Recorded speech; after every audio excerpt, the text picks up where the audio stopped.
concluir nos 10, mas 20 está dentro do limite. Excelentíssimo senhor senador Paulo Paim, é uma satisfação para a Associação dos Juízes Federais estar aqui debatendo temas de profunda importância para a sociedade brasileira. De modo que, em nome da Associação dos Juízes Federais, agradeço o convite que nos foi feito para poder, nesse espaço democrático, poder trazer as nossas ideias.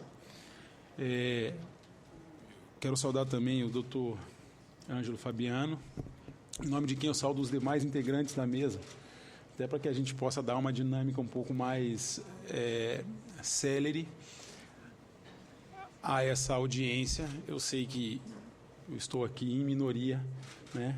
Há muitos colegas que estão na mesa, muitos dos quais vão fazer uso da palavra, que certamente vão defender a ampliação da competência da Justiça do Trabalho para incluir a questão criminal, a matéria criminal. Esse é um debate que não é novo. Quero dizer que, quando ingressei na magistratura em 2001, estava o Senado discutindo a emenda constitucional, chamada Emenda do Judiciário. Naquela época, a AJUF e a ANAMATRA, ou seja, setores da magistratura do trabalho, setores da magistratura federal e também da Associação dos Magistrados Brasileiros, da MB, já discutiam a respeito da conveniência ou não de trazer para a Justiça do Trabalho uma parcela da competência criminal que hoje é tratada, vamos dizer assim, é dispensada e ligada à Justiça Comum. Então, o que eu gostaria de colocar em primeiro lugar é dizer que a Justiça Federal, apesar de, enfim, nós termos, às vezes, no nosso ideário, a ideia eventual de que se trata de uma justiça especial, a Justiça Federal é uma justiça comum. Por quê? Porque ela não é especializada, ela não tem a ela dedicada uma parcela específica de competência. E, por ser comum, ela é residual. Dentro, também, junto com a Justiça Estadual, os juízes de direito, eles têm uma competência residual. Ou seja, tudo aquilo que a Constituição não atribuiu expressamente a ramos do Poder Judiciário especializado, como é o caso da Justiça do Trabalho, Justiça Militar, Justiça Eleitoral,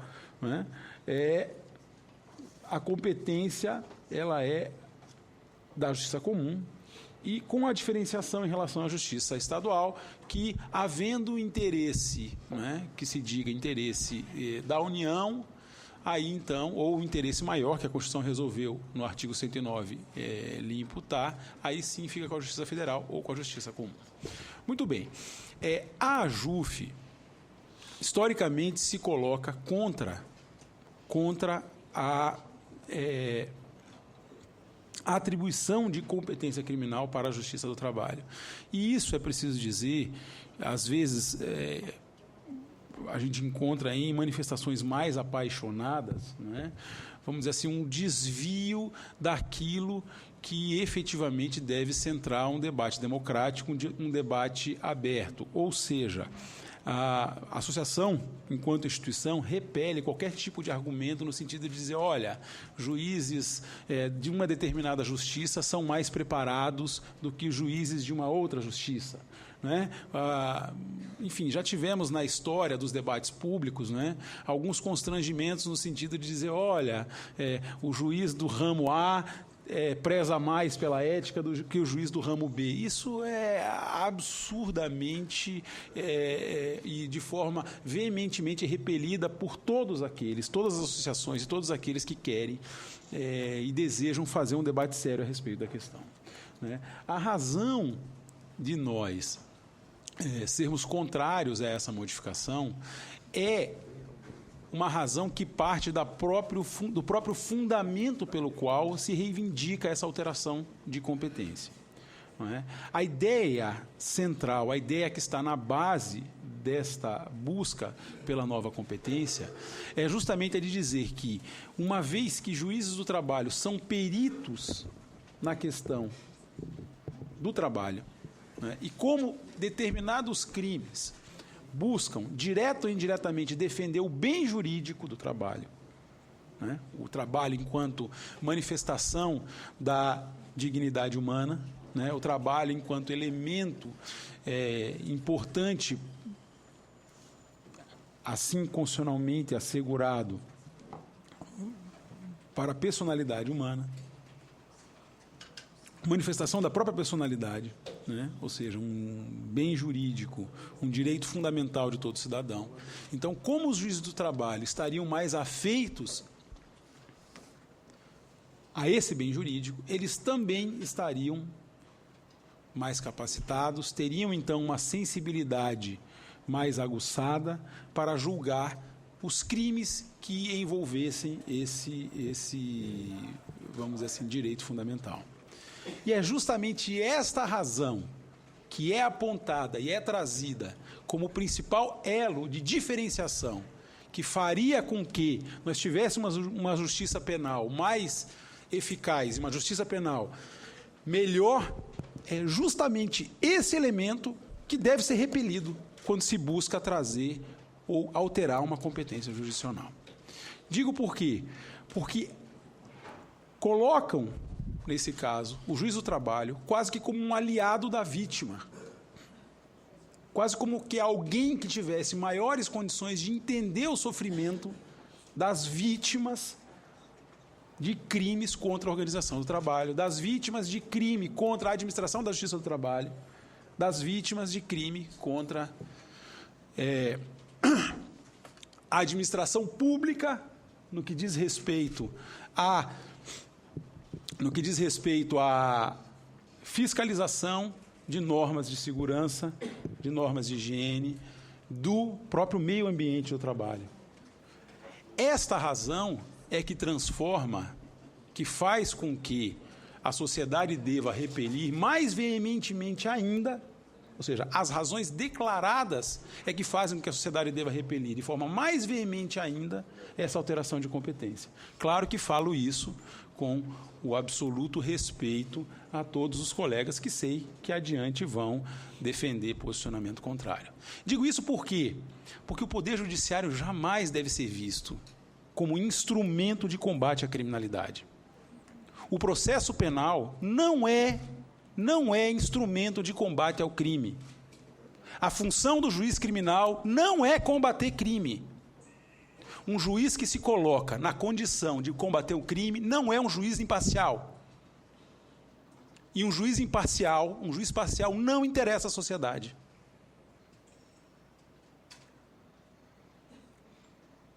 A função do processo penal,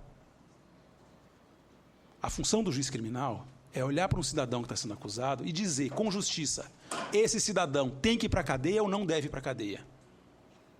O que está em causa, quando se está julgando alguém num processo criminal, é perguntar se esse indivíduo tem que passar 1 ano, 2 anos, no presídio de Pedrinhas, Maranhão, ou mais. O que está em causa não é mais a defesa do bem jurídico subjacente ao crime ao qual o indivíduo foi acusado.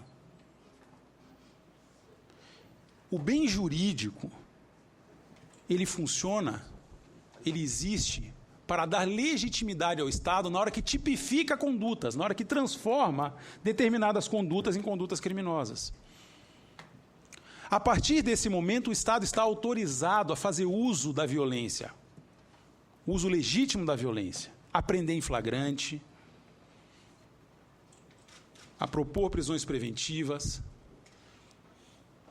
a acatar prisões preventivas e, eventualmente, a buscar o combate ao crime pelos órgãos incumbidos disso, a Polícia Federal, o Ministério Público, e depois, eventualmente, condenar aquele cidadão, retirar dele os direitos políticos, retirar dele a liberdade e submetê-lo à violência estatal.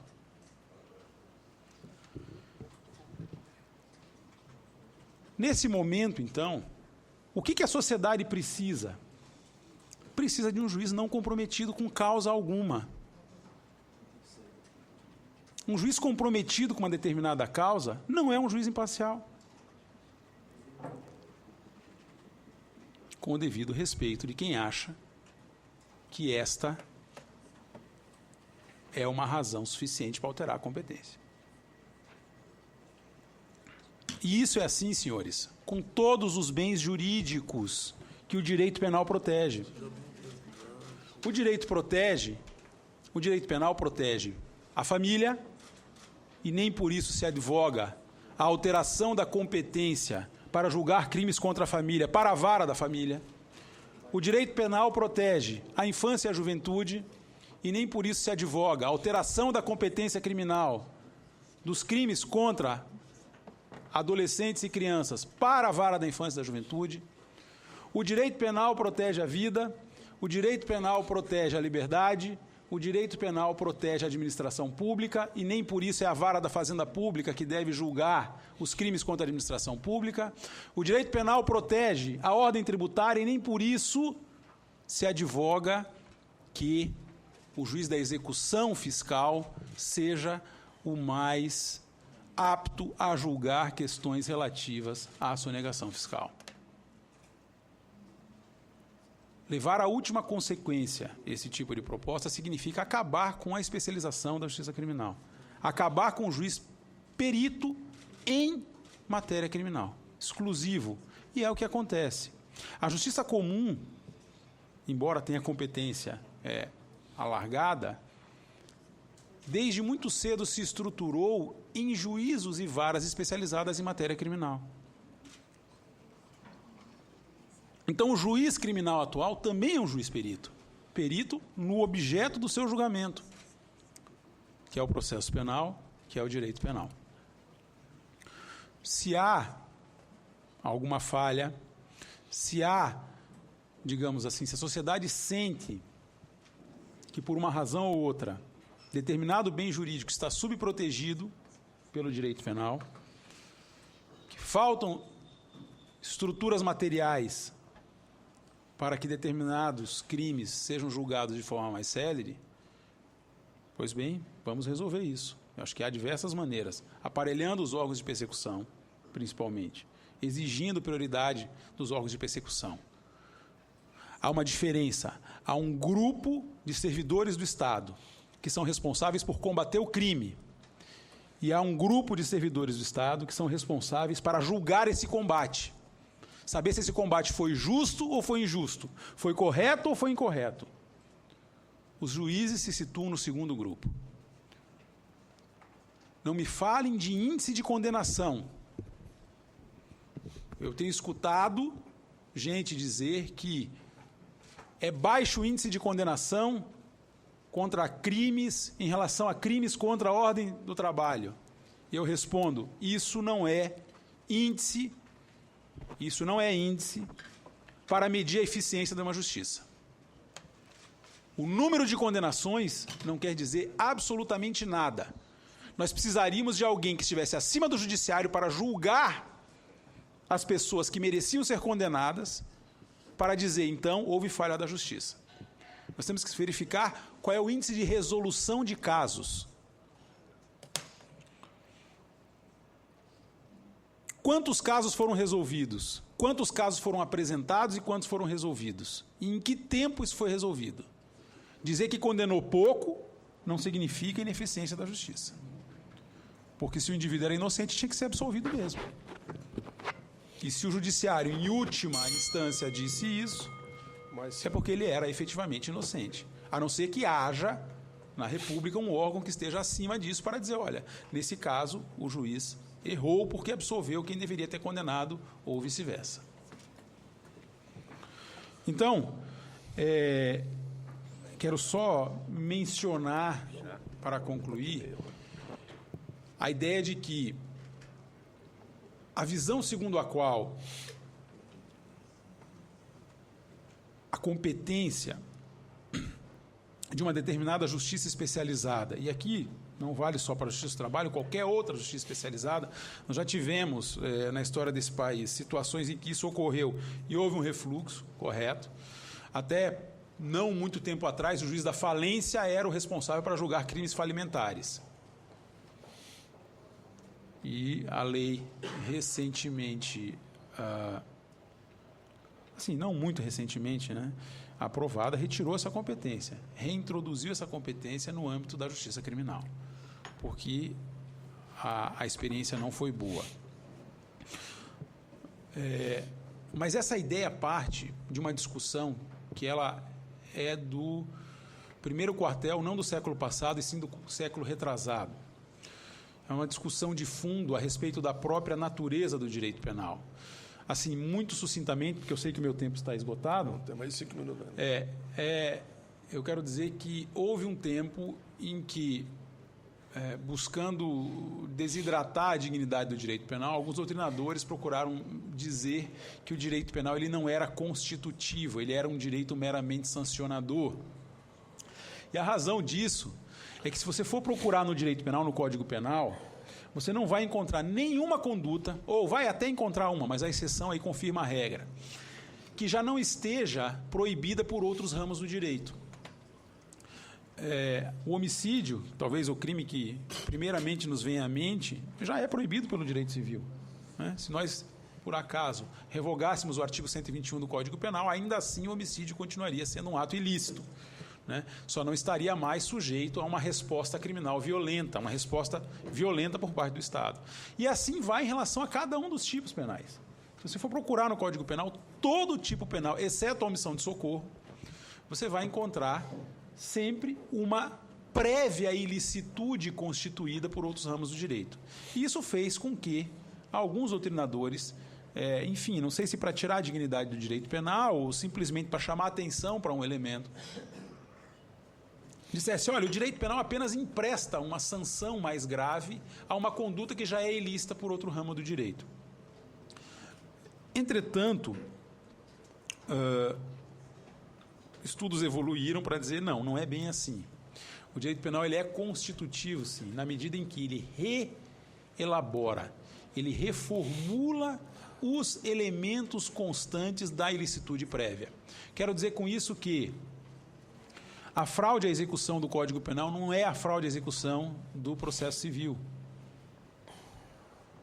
O funcionário público para o direito penal não é o funcionário público para o direito administrativo. O estagiário de um órgão público, do Senado, jamais seria considerado funcionário público para o direito administrativo, e o é para o direito penal. Enfim, todos esses institutos, eles são reformulados e são tratados pela própria dinâmica do direito penal, com base nos princípios que informam o próprio direito penal. Por que isso, senhores? Porque aqui não se trata de reprovar apenas a conduta ilícita. Aqui se trata de discutir o cidadão A, o cidadão B, que está sendo processado, que está na contingência de ser processado, deve ou não perder a sua liberdade, deve estar sujeito ou não à violência estatal. Essa é a discussão. Por isso, mais uma vez, pedindo as devidas vênias a todos os colegas que eventualmente pensem de forma contrária, eu, enfim, trago aqui uma manifestação, que é a manifestação da Associação dos Juízes Federais, né, no sentido de ser contrário a alterações que busquem impor ou outorgar à justiça especializada a matéria criminal.